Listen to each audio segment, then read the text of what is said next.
Psalm 42, 43, a psalm by David. Judge me, O God, and pass judgment to my cause against an unholy nation. Deliver me from the unjust and deceitful man. For you, O God, are my strength. Why do you cast me off? Why do I go about with a sad face when my enemy afflicts me? Send out your light and your truth. They guided me and led me to your holy mountain and to your tabernacles. And I will come to the altar of God, to the God who makes glad my youth. I will give thanks to you with the lyre. O God, my God, why are you so sad, O my soul, and why do you trouble me? Hope in God, for I will give thanks to him.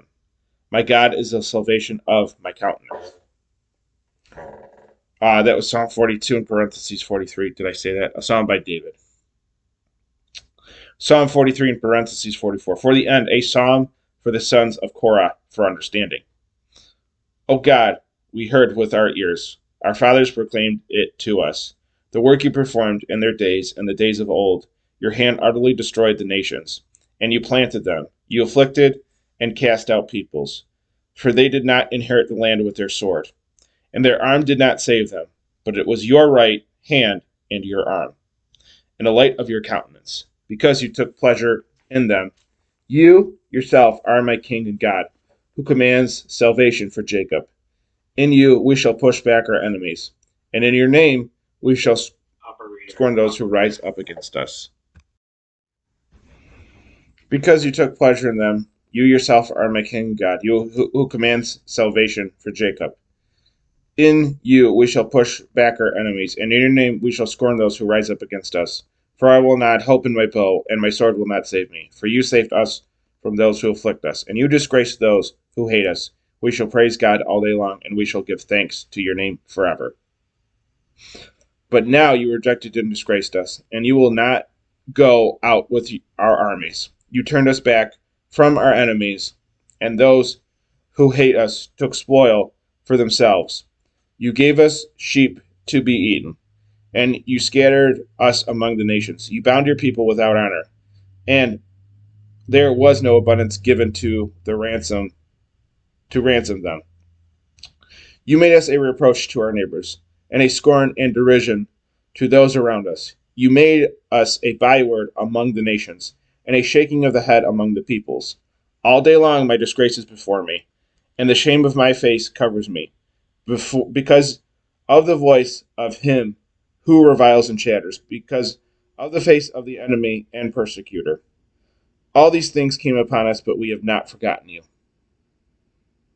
And we did not act unjustly with your covenant. Our heart did not draw back, yet you turned our steps from your way. You humbled us in a place of affliction, and the shadow of death covered us if we forget the name of our God, and we spread out our hands to a foreign God. Would not God search this out? For he knows the secrets of the heart, and for your sake we are to put to death all day long. We are counted as sheep for the slaughter. Awake, why do you sleep, O Lord? Arise, and do not reject us to the end. Why do you turn away your face and forget our poverty and our affliction? For our soul was humbled to the dust, and our belly was joined to the ground. Arise, O Lord, help us, and redeem us for your name's sake. Psalm 44 in parentheses 45. For the end, concerning things that shall be changed to the sons of Korah for understanding, an ode concerning the beloved one. My heart overflowed with a good word. I tell my works to the king. My tongue is the pen of a swift writing scribe. You are more beautiful than the sons of men. Grace was poured out on your lips. Therefore God blessed you forever. Geared your sword upon your thigh, Almighty One, in your splendor and your beauty.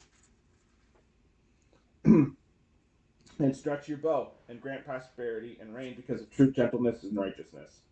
And your right hand shall guide you wondrously. Your arrows are sharp, O mighty one. The people shall fall under you. In the heart of the king's enemies, your throne, O God, is forever and ever. Your royal scepter is a scepter of uprightness. You loved righteousness and hated lawlessness. Therefore, God, your God, anointed you with the oil of gladness more than your companions. Myrrh and staste, uh, Myrrh and staste and cassia pour forth from your garments, from the ivory places from which they gladden you. They are daughters of your kings in your honor. The queen stood at your right hand in apparel interwoven with gold, and adorned and embroidered with various colors. Listen, O daughter, behold and incline your ear, and forget your people and your father's house. For the king desired your beauty, for he is your Lord, and the daughters of Tyre shall worship him with gifts. The rich among the people shall entreat your favor. All her glory is the king's daughter and within, adorned and embroidered with golden tassels. The virgins behind her shall be brought to the king. Her neighbors shall be brought to you. They shall be brought with gladness and rejoicing. They shall be led into the temple of the king. In place of your fathers and sons shall be born to you. You shall make them rulers over all the earth. They shall remember your name from generation to generation. Therefore, peoples shall give thanks to you forever and unto ages of ages. Notes from the previous page. Psalm 42. Psalm 42 is a prayer of Christ on behalf of his church for enlightenment in the midst of the ungodly. An unholy nation, my enemy is listening. For he himself is the light and the truth, who was sent into the world in his incarnation. See also John 8:12-14:6. Thus he guides the church to the heavenly holy of holies, the altar of God. So this enlightenment puts joy in one's face. In the hymns of the church, your holy mountain and your tabernacles are seen as referring to the Mother of God and to the saints. Psalm 43 describes the daily praise and thanksgiving the church offers God in the midst of sufferings and persecution. The steadfastness of the church in the midst of sufferings and even martyrdom itself. See also Romans 8:36. And 3, the church's hope in the Lord to be raised from the dead and at the general resurrection. Psalm 43 is prayed at the Orthros of Great and Holy Saturday and is sung at the Procumenion before the reading of Ezekiel's prophecy regarding the dry bones coming to life. 44, Psalm 44, is a prophetic description of the Word incarnate, the Lord Jesus Christ, the end, and his church composed of both Jews and Gentiles. The beloved one is the Word himself, and his incarnation brought about changes, things that shall be changed. For he established his church, the people, and even changed his enemies into friends. Thus, describe him, see also Hebrews 8:1, 8, and 9, and describe his mother, the mother of God, who is both his queen and his daughter. These verses also describe the church begotten from her.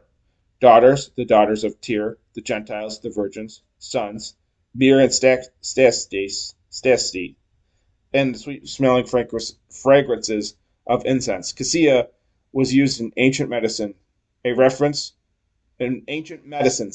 to healing. Verses 4 and 5 are prayed by the priest as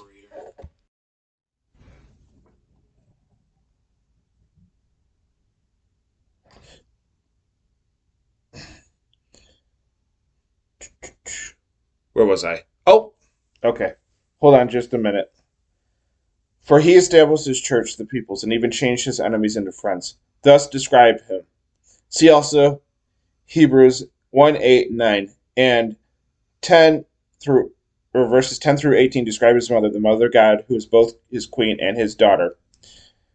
These verses also describe the church begotten from her daughters, the daughters of Tyre, the Gentiles, the virgins, sons.